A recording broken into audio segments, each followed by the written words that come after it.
Hello, I'm Misty Weberg. This session is designed for you as a leadership team.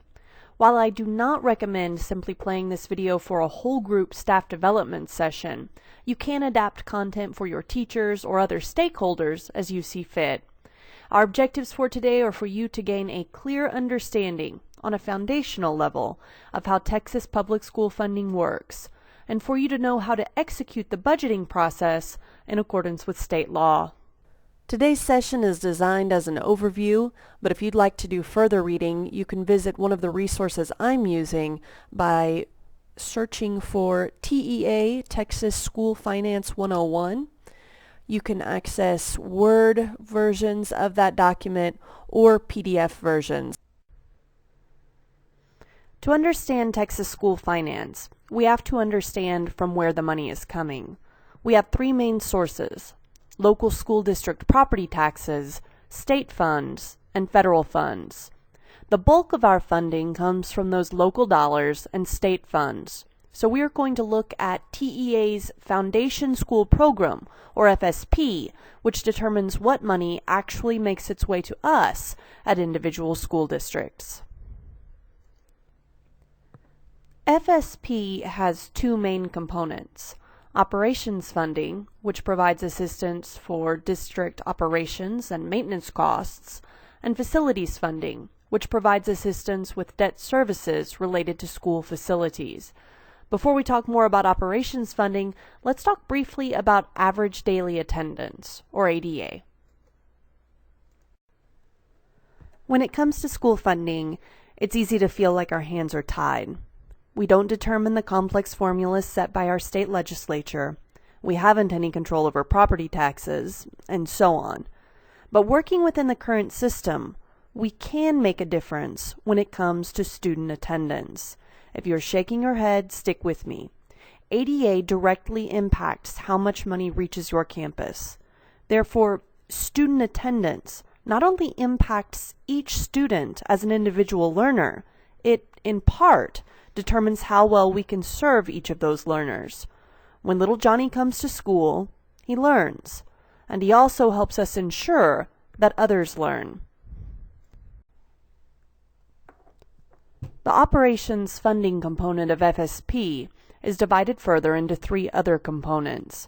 Tier 1 is its own pie, and the filling of each piece, or the calculations which determine what funds come to us at the district level, is poured in by the folks in Austin.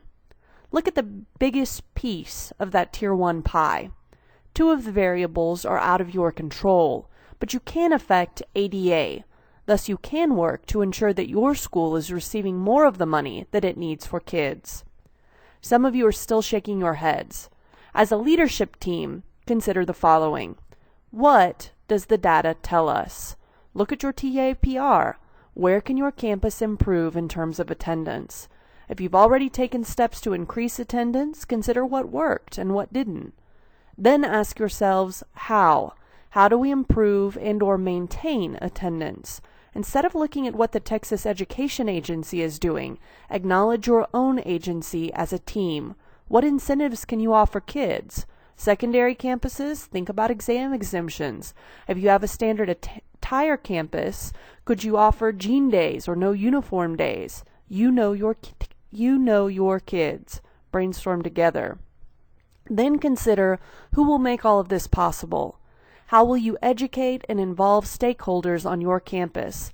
This would be a good point to pause the video and work together. Collaboration is key. When it comes to operations funding, you can make a bit of a difference with your efforts to increase ADA. That's a good thing. Now let's shift to the big picture. The system is broken. Nearly a decade ago, legislators attempted to fix the system with House Bill 1. They failed. They took away local revenue with a promise that the state would make up the difference. The state could not fulfill that promise. It, in fact, was left with a structural deficit. In 2009, federal stimulus funds kept us out of trouble, but in 2011, when those funds were no longer available, lawmakers cut $5.3 billion from public education. If you have ever heard of a RIF, you can understand why those were scary times. In 2013, they gave some of the money back, but that does not make up for all that we have lost. Currently, we're in a liminal space, a place of wait and see. Late last year, State District Judge John Dietz ruled that the Texas school finance system was unconstitutional. That system includes calculations based on outdated information, including the Cost of Education Index, or CEI, which was assigned nearly 25 years ago. And Dietz found that, taking inflation into account, state spending on education has declined significantly over the last decade. Performance, in turn, has proved troubling, with gaps widening, overall numbers flatlining, and students leaving schools without the skills they need to succeed in post-secondary institutions.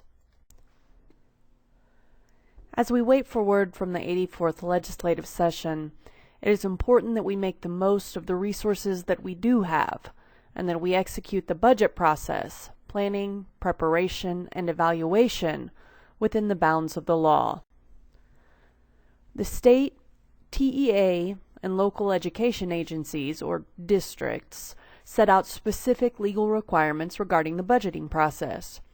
Be sure to check your district policies for more information about what your district calls for specifically. State law lays out district-level responsibilities. The superintendent serves as budget officer.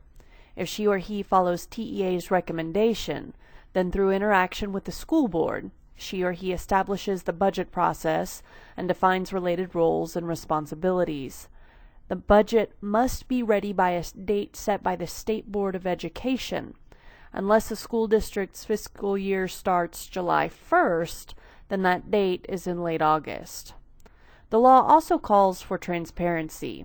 The school board president must call a public meeting in which any taxpayer can participate, and she or he must publish notice of that budget meeting in the newspaper at least 10 days prior to the event.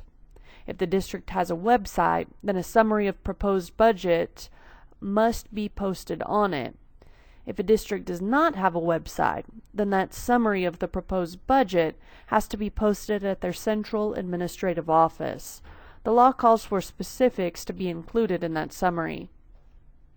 Everyone called on by the superintendent to participate in the budget process needs to understand that funds can only be spent according to the budget. Of course, the board could make amendments if absolutely necessary, and in an extreme situation, they could approve a supplementary emergency budget to take care of emergency expenditures. Still, the law highlights the importance of the planning phase of budgeting. The budget must be prepared in accordance with generally accepted accounting practices and state guidelines. If you are participating in the process, ensure that you are familiar with those guidelines. The budget must be legally adopted before the adoption of the tax rate, and the adopted budget must be posted on the district website, and it's to remain posted there for 3 years. The completed budget must be adopted by the board no later than August 31st. That, of course, would be earlier for districts who begin their fiscal year on July 1. TEA will use board minutes to record adoption of and amendments to the budget. While you at the campus level will not be responsible for board minutes, do be sure to keep minutes of your campus level meetings. They can serve as important documentation and at the very least provide a record of your team's efforts. This is straight from TEA. Budgets for the general fund, the food service fund, whether accounted for in the general fund, a special revenue fund or enterprise fund, and the debt service fund must be included in the official district budget, legal or fiscal year basis. These budgets must be prepared and approved at least at the fund and function levels to comply with the state's legal level of control mandates. End quote for TEA. In short, this means that the board, superintendent, and the business office need to ensure that they have all of the right boxes in the budget, so the principal, in conjunction with his or her leadership team and the Campus Educational Improvement Committee, can ensure that she or he has adequate allocations to meet campus expenditures. TEA calls for individuals at each level of responsibility to periodically monitor the budget. Principals are therefore responsible for keeping watch over their campus accounts. They have to ensure that they have allocated what they need to in order to cover expenditures, including staff development and subs associated with that, substitutes for testing days, copier and postage fees, and so on. Additionally, principals should regularly meet with their budget team to evaluate the budget in terms of their campus goals. For those of you watching, as a team, discuss how your campus conducts the budget process. Is it currently a collaborative process, or do you need to make adjustments?